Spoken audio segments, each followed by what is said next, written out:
just watch.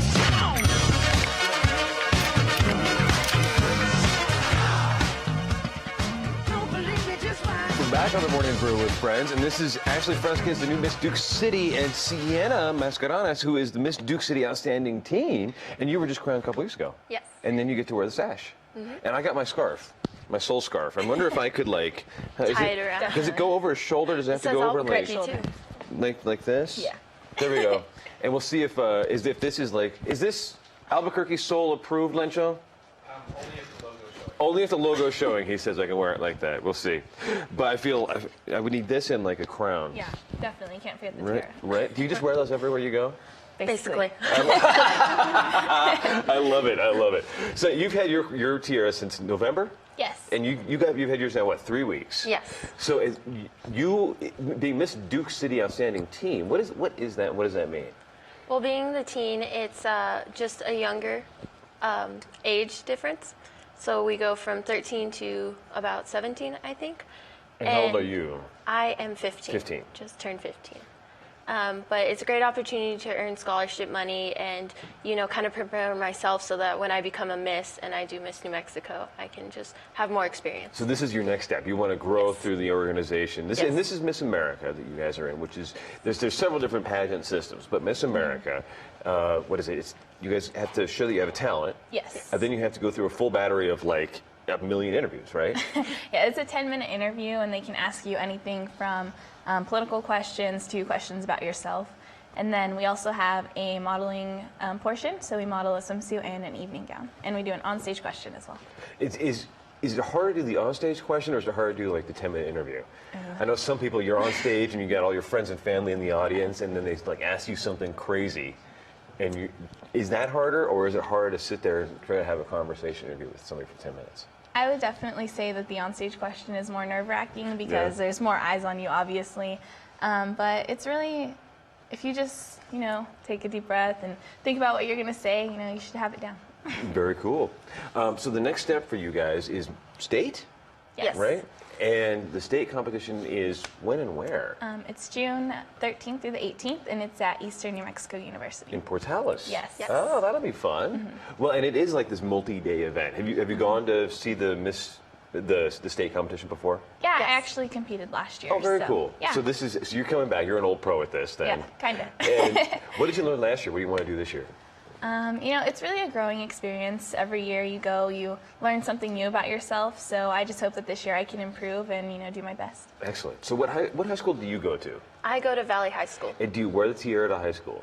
Not always. Not always. No, I've never worn Just it. Monday through Thursday? Yeah. Occasional Friday, every other Friday. Excellent. Do you talk to your friends about this? And is it like a thing for your friends and to talk about being a Miss Teen? Well, a lot of my friends are interested. I have a phone case with my title on it, so everyone's like, oh, what is that? And it's fun to tell them about it, and usually they're like, oh, it's just a modeling thing, and then you tell them about the scholarship part, which is a huge, it's so helpful, and so they really, appreciate it, and they're very interested in it. And kind of leading along with that, what do you tell them in math class? I'm just like, this is my platform. I was like, I just need to focus, and it's like, one day when I get older, I'm going to have a master in math. So I'm like, this is going to help me. Because your platform is Girls Get Math, which is breaking gender stereotypes. Yes. And does that mean that you're trying to help? How do you help girls in school with math then? Well, I like to make appearances at local schools in my community. I've attended elementary and middle school math nights, and I just go and talk to them and, encourage them at a young age that, girls can be great in math. And also for my Breaking Gender Stereotypes, it's just encouraging people that if they're passionate about something, to go and try it. Very cool. How did you get interested in math yourself? What is it about that? Well, I come from a family of teachers. My dad is a math teacher, so that's been a really big influence. And it was just something that I could pick up because I like math because it always gives you a concrete answer. And I just like that it's always an answer. Very cool. And you're working on preventing heart disease. Yes, my platform is called the Heart to Heart Project. And what does coffee do for heart disease? Because I drink so much of this. You know, I drink a lot of coffee too. I know there's a lot of studies that say it's really good for you and a lot that say it's really bad for you, so I couldn't tell you. I'm not a scientist. Okay, we'll book a doctor on the show later and we'll find out.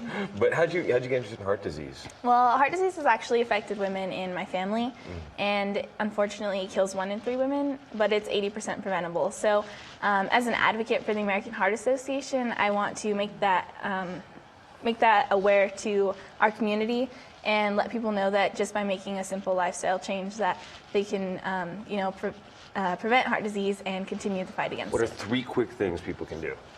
You can eat healthy, exercise daily, and maintain a healthy weight. Okay, I'm doing none of those things. Yeah, Do breakfast burritos count as eating healthy? No. No? Oh, man. What, do they have eggs and bacon in them? Yeah, that's protein. That's healthiness, right? Yeah, a little bit. Well, and I know there's another big event coming up later this month, right? Yes. Yeah, we have the Greater Albuquerque pageant. It's happening actually this Saturday at the African American Performing Arts Center. And who gets crowned at this event? Well, they are giving away several titles, so... Giving away, just like, here you go, have a title? Well, no, the girls are going to compete for them, but multiple titles will be, given to the girls. Yeah. Very cool. And this is, like, there's Miss Duke City, there's also a Miss Albuquerque, there's a Miss, I think there's like a Miss Route 66, am I right? Yeah, there's a bunch of different titles, and then we're able to take those titles to state and compete to be Miss New Mexico. Very cool. And Miss New Mexico's outside. Right, because there are 2 kind of concurrent tracks for the Miss Teen and the regular Miss, right?